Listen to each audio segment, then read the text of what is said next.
Once upon a time there was a young prince who had a secret that he himself did not know. As a baby, he had been bewitched by an ancient enemy of the kingdom. It was a very strange spell, for its only effect was that it made the prince angry every time he heard a secret word. But that word was so normal, and so well chosen, that there was always someone who said it. So the prince grew up with a reputation for getting angry very easily, without anyone ever suspecting anything. The bad thing is that, as happens to everyone, when he got angry he ended up screwing up.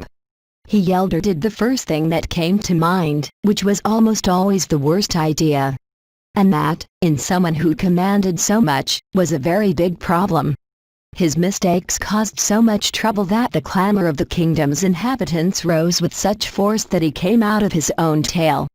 And a bunch of tiny characters ended up arguing with the writer of that story. Who would give us a prince like that? How well we lived before. This is unfair. This writer has no heart. He is going to find out what is good. Now you will know what it is to live with someone like that. He will live in our kingdom until he fixes it. And, between shouts and protests, the characters kidnapped the writer to take him to the story. There the surprised writer discovered how hard it was to put up with the prince's screams and rash decisions. Because the more he was wrong, the more he got angry, and the more he was wrong again. He tried everything to calm him down, but the spell worked perfectly, and he only managed to get shouts and punishments. What nonsense I did inventing that spell just because I was angry that day. If I had written the secret words or the way to cancel it, now I could fix everything, the writer told himself. But I no longer controlled the story, much less the prince's humor. And boy did he not. That same day he was with the prince when his bad mood attacked him. Looking for someone to unleash his fury with, he noticed the writer and he, scared to death, could only remember the words of an old freezing spell from one of his stories.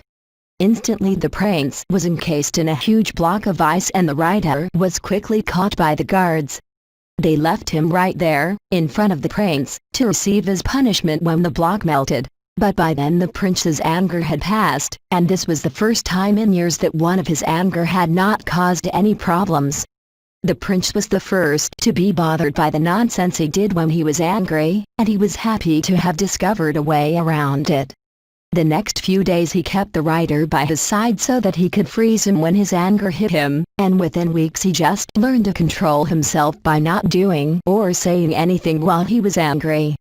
In this way he managed to get his decisions right and the kingdom was once again a prosperous and happy place. And the writer, for although he was happy to be famous in the new kingdom that the prince now ran so well, he realized that he had to fix many of the stories he had written while angry. And so he returned to his old desk, with the firm intention of writing and doing the other important things only when he was in a good mood.